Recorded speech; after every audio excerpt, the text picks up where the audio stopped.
What's up everybody, Couchmills here, coming at you with a brand new Valorant video, and in this video we gotta talk about the new Valorant agent meta, because champions told us a lot of what is actually optimal and powerful characters that you should be playing in your games. So we're gonna talk about the good, the bad, and the ugly, and really break down what that championship composition with CYPHER and Omen was all about. So let's break it all down, but go to the GameLeap website right now if you are dedicated to climb the ranked ladder. You want to become immortal, radiant, chase the path to pro, and become absolutely cracked. Go to the GameLeap website down below that has the highest quality in-depth guides, advanced tips, tricks, VOD reviews, pro player breakdowns, and everything that you need to climb the ladder incredibly fast. Check it out right now down below, but without further ado, let's jump into the video. Now, first up, we're gonna talk about the zeroers. Unfortunately, there were two characters that saw zero play, actually technically three, but Chamber doesn't count because that boy wasn't allowed to be played. But of course, Phoenix and Yoru are two characters that had 0% pick rate in all of Champions. Now, Yoru's understandable. That boy's about to get a massive buff and he's probably gonna be able to eat up a lot more market share.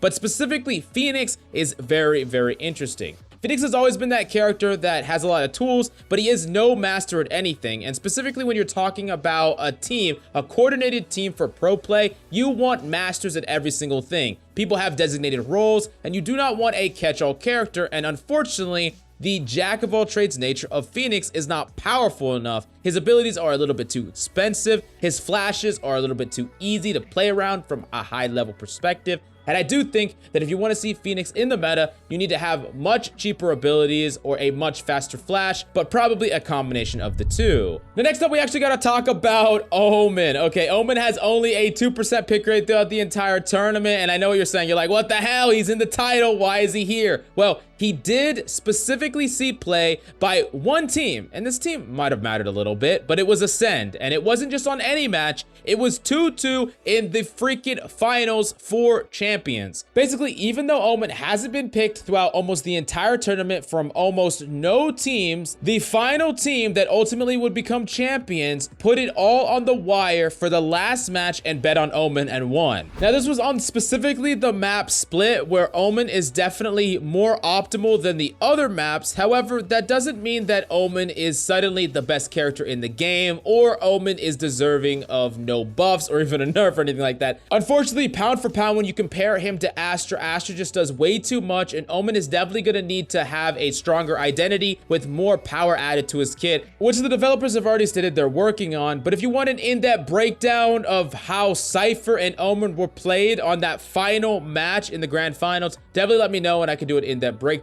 on that game. Now, next up, we do got to talk about Brimstone at a 4% pick rate. He had a 25% pick rate on Bind and a 12% pick rate on Fracture. Now, the interesting thing here is Brimstone was actually sometimes picked in compositions with other controllers, other Vipers, or even other Astras as well, for additional smoking capability on maps like Fracture, where retake is so important, and being able to smoke off many different sightlines allows for very clean executes. Now, also add to that the fact that EU has traditionally liked Brimstone a lot more than the other regions, made Brimstone a decent option, but really only have 4% pick rate. He's definitely in need of big changes if you want to see him have giant amounts of viability, especially when you compare it to the giant fat stack, which is 59% and 58% respectively for Astra and Viper. Now, next up, we do got to talk about Kale, which had a surprisingly high 18% pick rate in this tournament, saw decent play on Breeze, and a little sprinkles here and there on Ascent, Bind, and many of the other maps.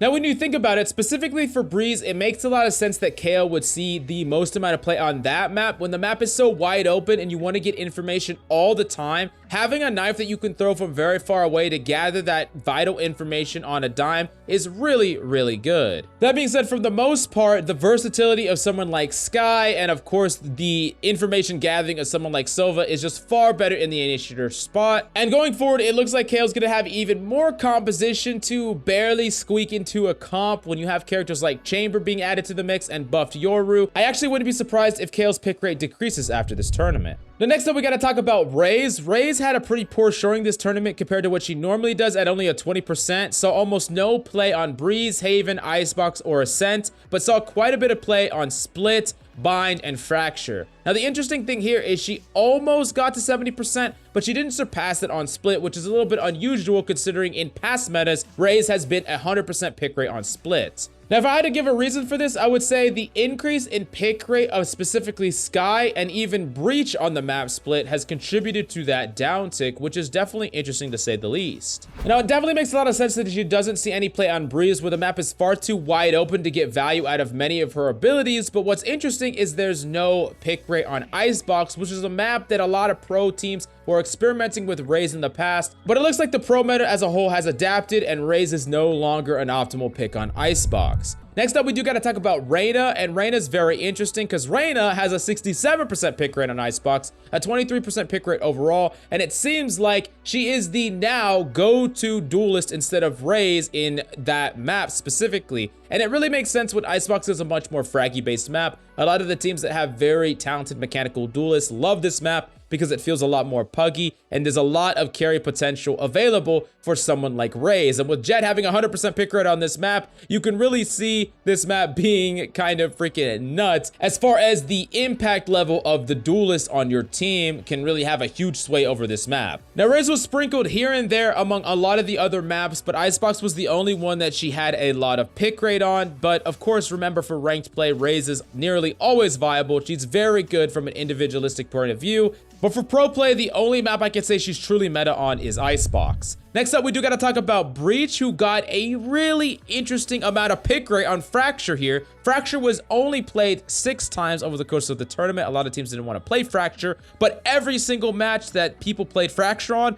Breach was played right along with them. Breach is amazing for the map Fracture because of Fracture's uniqueness. Think about how Fracture is built and set up. Oftentimes, what you want to do is play retake, so teams will aggressively push out a certain side, they'll take that space, and then they'll set up for retake after the fact. If they meet enemies there, that's fine. They get to have the high ground and engage the enemy right then and there, potentially getting picks in the process, and then they'll have a numbers advantage for retake, and in general, they want to take that space anyways, allow the enemy to take sight, and then they have the versatility of Breach to use his flashes to help retake point. And Breach is kind of a character that seems like he was made for Fracture, which is very interesting because we're almost seeing a meta based on maps. There's characters that are a little bit ubiquitous that are played on every map, but I'm really excited that Valorant has successfully created a meta based on the maps you're playing, which is really impressive considering there are many games Overwatch that never were able to do that. So it's definitely exciting, to say the least, that it's becoming a reality more and more in Valorant.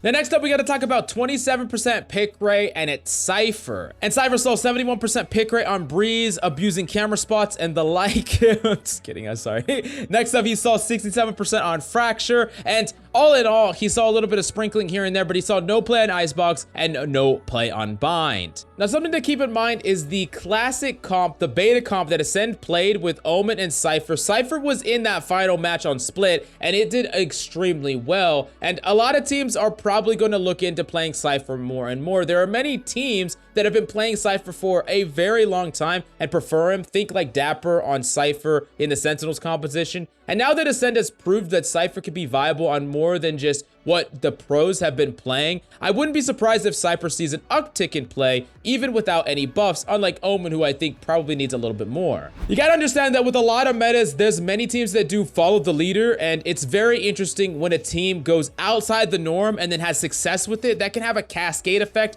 among every single team. They're like, hey, that worked, let's experiment, let's try it out. And I do think that CYPHER is something that if he all of a sudden got a lot more pick rate on Split and he still kept that pick rate on Fracture and Bind, you would be seeing a much higher pick rate CYPHER overall. Next up, we do got to talk about Sage at a 28% pick rate. So no play on Breeze or Haven, low pick rate on Ascent or Fracture, but almost max pick rate on Icebox at a 96%, and quite a bit of pick rate at like 30-ish for Split and Bind. Now, Sage is a very interesting character where she has very key strengths and very huge weaknesses. Specifically, you got to think about her wall and her slows, and how effective are those going to be on the map you're playing. You think about a map like Breeze, and what are you mainly walling or trying to wall? Where are you going to get your slow value? Maybe you could slow doors. Maybe you could slow that choke point. But there's a lot of entrances to every single site, and the wall is rarely going to get any value at all. Oftentimes, the enemies will use that wall to rotate through your CT or find a way to get to the other site, and it's not going to really stall the way that it would do on like a map like Split, for instance, or especially a map like Icebox, where there's really tight corridors they have to navigate through and some high grounds that you can kind of abuse the wall with. So realistically, Sage is another one of those characters that is really prime for certain maps and really bad for others. Another character that kind of fits right into that map-based meta. Next up, we do got to talk about Killjoy at a 43% pick rate. Killjoy sees a ton of play on Haven and quite a bit of play on many freaking maps. 45 on Split, 70 on Ascent, 33 on Fracture. The only map that she sees very little play on is Bind. And it's interesting here because neither does CYPHER. CYPHER sees 0% pick rate on Bind. Bind is also a map that Sage has only picked 31%, and it's almost like a no Sentinel map. It's funny though, because Bind double dips. Bind double dips for Viper and Astra. 75% Astra, 94% Viper, and these characters have so much utility. They're almost Sentinels in their own respects, and playing both of them together is becoming more meta than even playing a single Sentinel, which is something that I think might be challenged a little bit more when Chamber enters the mix, because Chamber specifically seems very powerful for a map like Bind, capable of watching the flank and then being able to abuse the free weapons, and the operator on defense seem really powerful. But definitely let me know what you think of this as a whole. Do you think that Astra and Viper are a little bit too powerful when they're being played instead of Sentinels on certain maps? Or are you okay with the current meta? Let me know down below. Next up, we do gotta talk about Skye. Skye at a 43% pick rate as well, seeing about 50 and 60 on Breeze and Haven respectively. 0 pick rate on Icebox, 55 on Split, and 30 on Ascent, and a really fat 81 on Bind, and 30-ish on specifically Fracture. Now, it's really interesting because there's some maps that have something that I like to call solved metas, or rather metas where there are many characters that just have an automatic 100% pick rate. If we look at Icebox, which is a map that Skye doesn't see any play on, it has a 100% pick rate for Jett, Sova, Viper, and almost 100% pick rate at 96% for Sage. So that map is nearly perfectly locked. And then if we calculate or add on to the fact that Reyna sees almost a 70% pick rate and Killjoy sees another 25, there's just really no room for any other character. I mean, it's very, very rare that any other character would see play on that map. And that's a map that has almost a solved meta currently. And that's something that there is very little room for variation. And if you are going to variate from that meta, you have to think really hard about why. And I'm not saying that there's not reasons to. I'm saying that there is a reason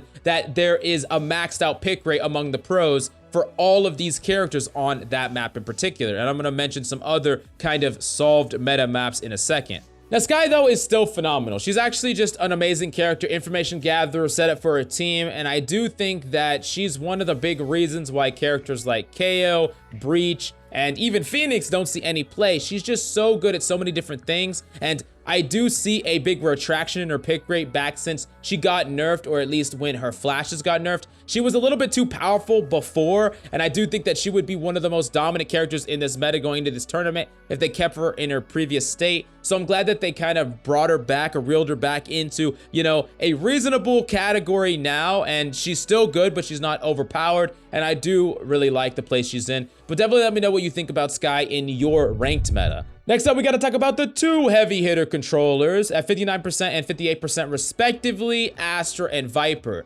Now, it's really interesting. This is like a yin-yang, where there are some maps that favor Viper, and there's some maps that favor Astra. And if we think about Breeze, Viper has a 100% pick rate. So what does Astra have? That's right, 0. We think about Haven.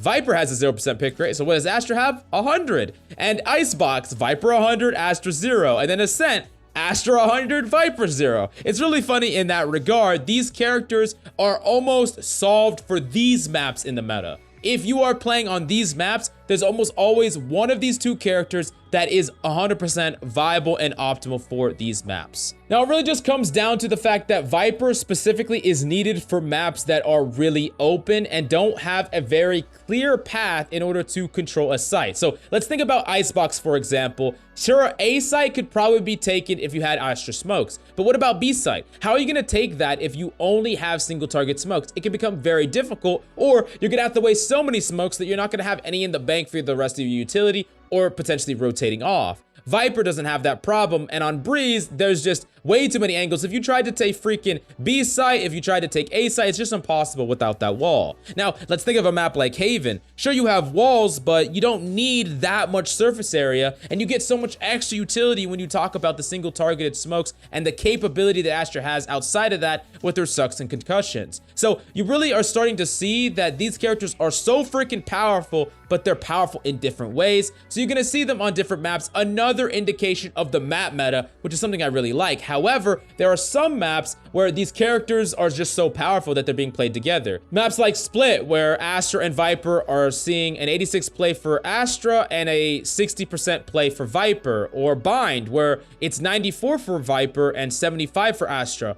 Or Fracture, which is 75% and 50% for Viper. Now, I think that if you're a controller player, knowing one or both of these characters is definitely going to be the best way for you to climb, but I think a lot of people are right in saying that they want Brimstone and Omen to be uniquely viable and not just overshadowed by these characters. Now, unfortunately, Brimstone and Omen, the way that they're currently in place, unless they're dramatically changed, if they are buffed, they will only take away from Astra's solved map market share. So they could take away from Astra's 100% Haven pick rate, or maybe her 100% Ascent pick rate, but they would not take away from Viper's Breeze or Icebox 100% pick rate, because Viper is the only controller that does what she does. Honestly, one of these two controllers, either Brim or Omen, should be changed to do something similar, or a new controller should be introduced that can smoke in a unique way similar to Viper can. Then there would be actual competition. But for Astra competition, all you got to do is buff Omen and Brim, and you're good to go there. Next up, we got to talk about the second most picked agent in the entire game right now at Sova, 68% pick rate. And he's another character that is kind of just seeing maxed out pick rate on many maps. Breeze, 100%. Icebox, 100%. Ascent, 100%. 70% on Haven. Still quite a bit on Bind at 60%. And then Fracture, he's seeing a fat 0. Now, of course, we don't have that much sample size on Fracture, but it's really looking like Breach is taking all of his market share there. A lot of times when you're playing for retake, you would much rather just have flashes rather than information, because you know where enemies are, and Breach kind of plays into that, rather than Sova, where oftentimes you want to kind of be a little bit preliminary or know where enemies are hitting as they're hitting, or a little bit before, so you can get some early rotates off. You don't have to worry about that for Breach. But Sova's still a top tier agent in the meta, and based on the fact that he hasn't been hit or nerfed in such a long time, I won't expect that to change anytime soon. And realistically, if they wanted to take this guy off from being a top tier character, you would have to just fundamentally change him, because every single ability on him, every single part of his kit is just so damn good. And by the way, as a little bit of a tangent, I don't think that they should nerf Sova in any way. I do think that he's actually good for the meta as a whole, but other initiators should probably get a little bit of love as well. Next up, we do got to talk about Jett, the most picked character in the entire tournament at an 82% pick rate. Breeze, Haven, Icebox, and Ascent almost all at maxed out pick rate, and she doesn't have less than 50% pick rate on any map. Any freaking map. If that's not crazy, I don't know what is. Jett is absolutely dominant in this tournament. She is just the only character that can op until Chamber enters the mix, so maybe Chamber will take a little bit of that pick rate off, but I honestly highly doubt it. Realistically, Jett needs buffs. If we look at this pick rate, it's just apparent that she's just so much more powerful than all the other duelists in the game, and she's very, very strong. I do think that you could definitely buff a lot of other duelists and slightly nerf Jett and make a more diverse meta, which would probably be good. And hopefully we're gonna see some interesting new developments with Chamber, and then the new agent that is supposed to be something like a fold to Jett. So I'm really excited about the future of Valorant, and honestly, the way the meta is right now is still very exciting, very fun, and I really like the way that Valorant has been balanced to be a lot more map dependent. I do think that some of these quote-unquote solved metas, where there's just like down the list of all these 100% pick rates, that is probably something that shouldn't happen as much, especially not for a character that just has overall incredibly high pick rate, and then also maps that they just always see play on. But definitely let me know what you think of the brand new meta right now in Valorant. Do you think that there's any characters that are actually sleepers like Omen and CYPHER that Ascend proved that you can win with them, and they actually did it when everything was on the line? Or do you think that there's some characters that need nerfs, buffs? I want to hear your opinion about all that down below. And I hope you enjoyed this video, but if you want to learn more and gain more in-depth advanced knowledge on the GameLeap website, we have high-quality advanced guides made by top-tier players. So if you want to improve and you want in-depth knowledge to do so, we got everything you possibly need on the GameLeap website, and you won't find content like that anywhere else. So go check it out right now down below. But thank you so much for coming by. I really hope you enjoyed this video. I love your faces, and I'll see you next time.